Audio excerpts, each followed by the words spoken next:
Today's trip is going to be to the Grand Canyon. Now, I'm taking the bike, but we're not going to be doing any camping this time. Most of what you're seeing here is standard overnight luggage, including some hiking gear like a hat, water bladder, sunscreen, also a first aid kit, space blanket, basic emergency supplies. Also my frog togs, which are basically a durable poncho and poncho pants, and then of course my photography equipment, including, this time, my GoPro.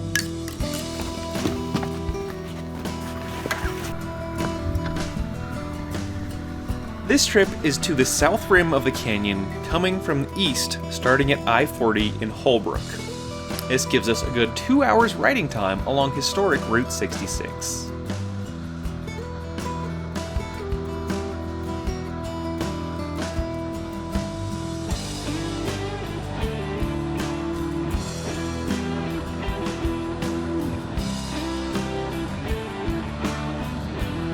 This route takes you through two other Route 66 towns, Winslow and Flagstaff. If you aren't going to be coming through here again anytime soon and you're a fan of the Eagles, you might want to visit the official corner that you can stand on, as referenced in the song Take It Easy, though, according to legend, the writer Jackson Browne was actually standing on a corner near, get this, Wiener Schnitzel, but the city thought this corner in the center of town might be a little more iconic.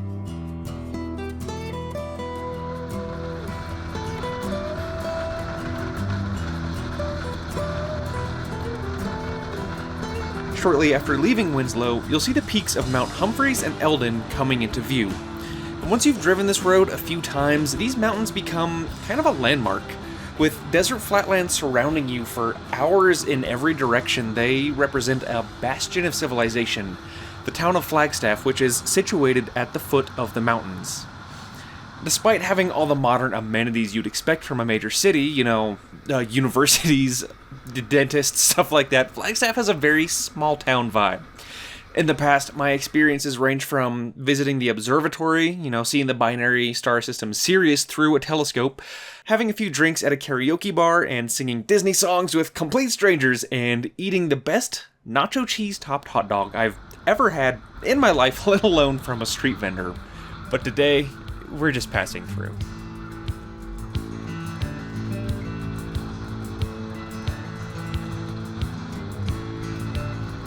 Before you've even left the pine trees surrounding Flagstaff, you turn north onto 64, and unless I missed something, this will be your first time seeing signs for the Grand Canyon.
Crystal structure, I assume water in them. So maybe quartz.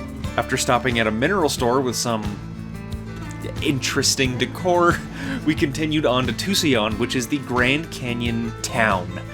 This is where visitors looking to experience the awe-inspiring grandeur of one of the natural wonders of the world can get a burger at McDonald's. And even though we were just stopping to coordinate, I will never fault anyone for getting McDonald's while traveling, especially considering all of the international travelers at the Grand Canyon. Novel experiences and foods are great, but McDonald's is a fast food staple that's found all over the world. No matter where you're from, it can be comforting to experience something familiar in a foreign environment. At least that was my experience when I got McDonald's after spending a day, let's say, experiencing the local culture at the historic Hofbrauhaus in Munich. I was pleasantly surprised to learn that you get a $5 discount for entering the park via motorcycle, with 2 bikes allowed to use the same pass. When we got in, the weather reports were saying that a monsoon was coming, so we dropped our luggage off at the hotel and rushed off to the rim to get our first glimpse of the canyon.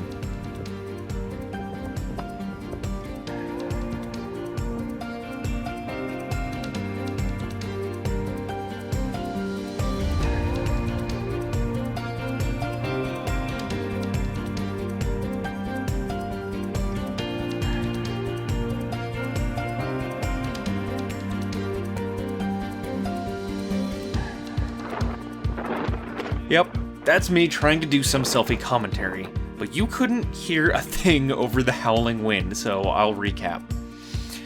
It doesn't matter how cliche it sounds. Once you've seen it, you have to say it. You have no sense of scale at the Grand Canyon. Your mind literally cannot comprehend the unrelenting largeness of what your eyes are telling you.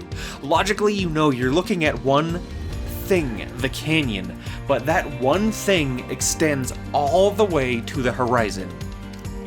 Looking out into the canyon, I was curious what the source of the smoke was that I was seeing on the north rim. I was also trying to mentally superimpose something large and familiar onto one of the plateaus. I settled on downtown San Diego, and after doing some scale comparisons on Google Earth, I determined that it would look something like this. I mean, how crazy is that? That's most of downtown San Diego fitting on that one plateau. And there's plateaus like that going as far back as the eye can see. It completely breaks your brain.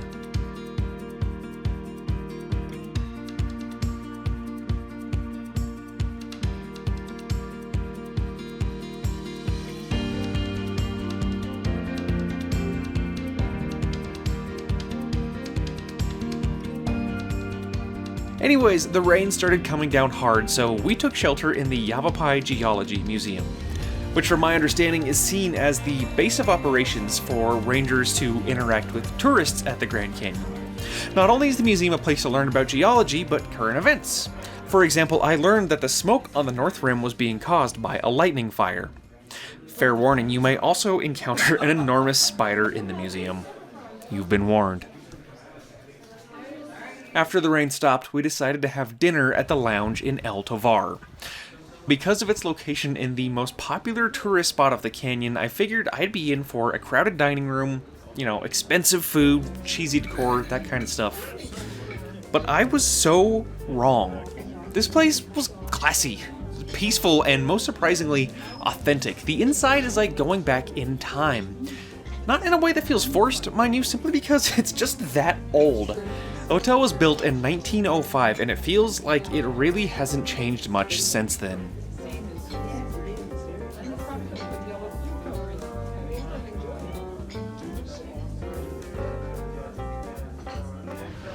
We got a couple of drinks inside the lodge, but it doesn't look like the weather gods, the photography weather gods, are smiling upon me today. There's still a really great view of the canyon. We've got multiple levels of mist. Ooh, actually this is a really great picture, but that's about as most sunset as we're getting. Not a lot of texture, not a lot of red, not a lot of brown. It's just a thick layer of gray clouds all over us here. And no lightning strikes. Still, got a really good time inside the lodge. Got a hot chocolate. It's nice and hot. It was freezing after that rain.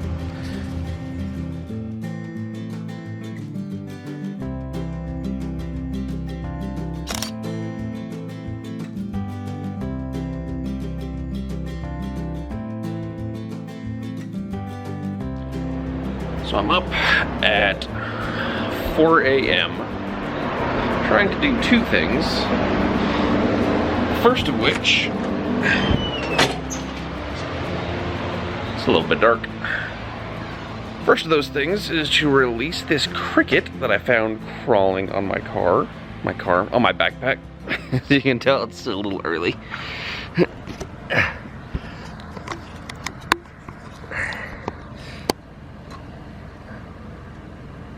Shoot. Shoot. Go on now, get. Of course, didn't set my alarm just for him. Second thing we want to do is we're gonna drive down to the rim, probably at Mather Point. Gonna set up my tripod, and hardly any stars. that wasn't really the goal. But we're gonna see if we can't get a nice picture of the sunrise this morning looking out east over the Grand Canyon. So Mather Point has this little dip that goes in south. I'll overlay it on the map right now, that hopefully we can get a good picture over. I didn't get as much time to research it ahead of time, and honestly, even if I did, probably would have had to wake up too early to drive any further than that, at least this trip anyway. But it is really making me want to go on a Grand Canyon camping trip and hike down into the canyon itself and camp out there one time.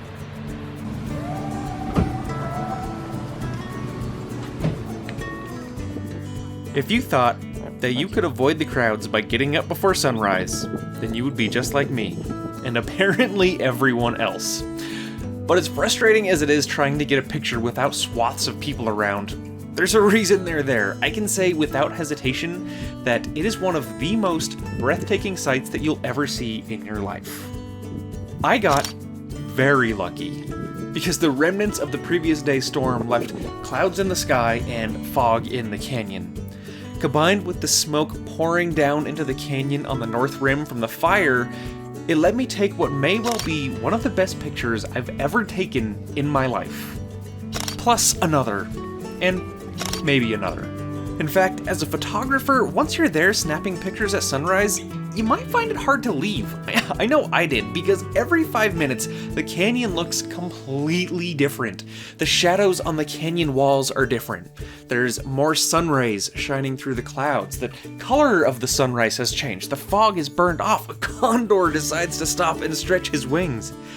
Despite being over 5 million years old, the early morning canyon is a very dynamic, ever-changing landscape that you don't want to leave. Eventually, though, your batteries will die, and you'll run out of space for pictures. And that's when it's time to go. Now, in a rare instance of foresight, I brought along a portable charger, so I was able to document the rest of the day as we explored Grand Canyon Village. As far as how you choose to spend your time, the local shops and museums have their work cut out for them. After all, you could be experiencing a literal wonder of the world that will have you looking up the definition of awesome to make sure you can justify using it despite the word's modern connotations. And the gift shops, you know, they're gift shops. They got the same crap everywhere you go. I like some of the photographs they had. You know, I got a t-shirt and a flask. I collect flasks. But it's all pretty par for the course. They do have a grocery store style market there, and again, I was pleasantly surprised. The prices were normal. I mean, here you've got a captive audience. Tourists, people who come in by bus and have nowhere else to go. You got lazy people, you know, that just don't want to go anywhere else for shopping. I mean, they could be charging literally twice as much, and people would still have to pay it.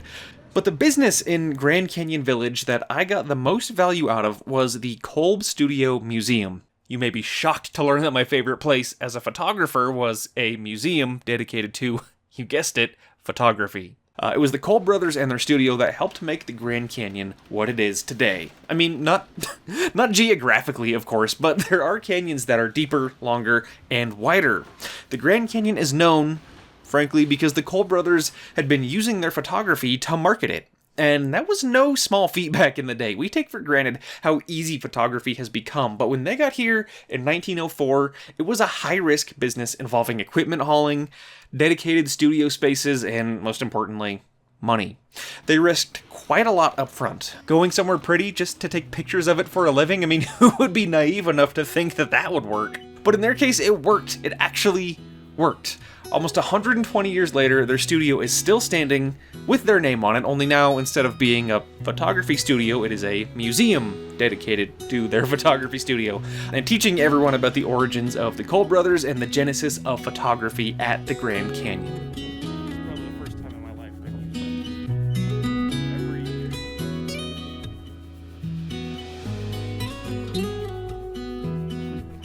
do a video, actually.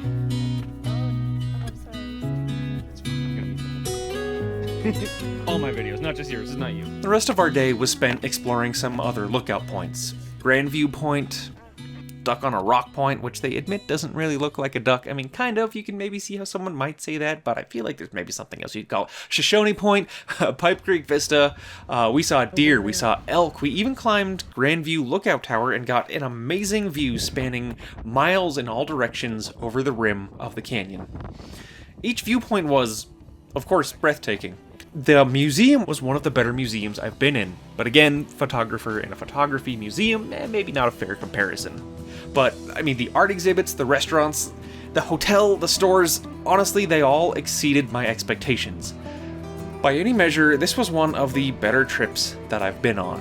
But, truth be told, everything we did, the different viewpoints, the museums, the art, it all pales in comparison to that one moment, just seeing the sunrise over the Grand Canyon.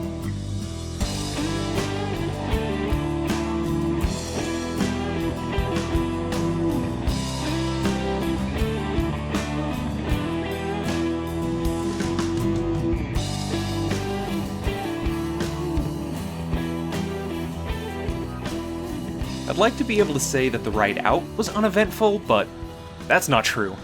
My arrogance very nearly could have cost me my life. There's a storm coming in that looked something like this. 2 fronts heading north parallel to the road. I thought I could thread the needle between them and maybe see some amazing lightning along the way. And I was half right. In an instant, 2 very angry storms converged right on top of me.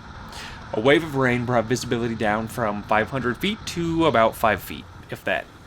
Coupled with the fact that motorcycle helmets don't have windshield wipers, I was instantly blinded, going 70 miles an hour and had to pull onto the shoulder. I turned on my emergency flashers and pulled out my phone, which was simultaneously overheating from charging during my ride, and also getting waterlogged from the heavy rain. Still, I was able to make a call to my parents and have them turn around and pick me up. I'll be honest, it was pretty terrifying. My lack of respect for nature caused me to pull off to the side of the road on a motorcycle, completely blind. That alone is dangerous enough, but I stood outside in the pouring rain with lightning striking over my head every 3 to 4 seconds. I could have crashed, could have been hit by someone else pulling over, I could have been struck by lightning. All in all, it was very stupid. I should have stopped earlier and waited it out, and if you ever find yourself considering whether or not to race a storm, I suggest you don't.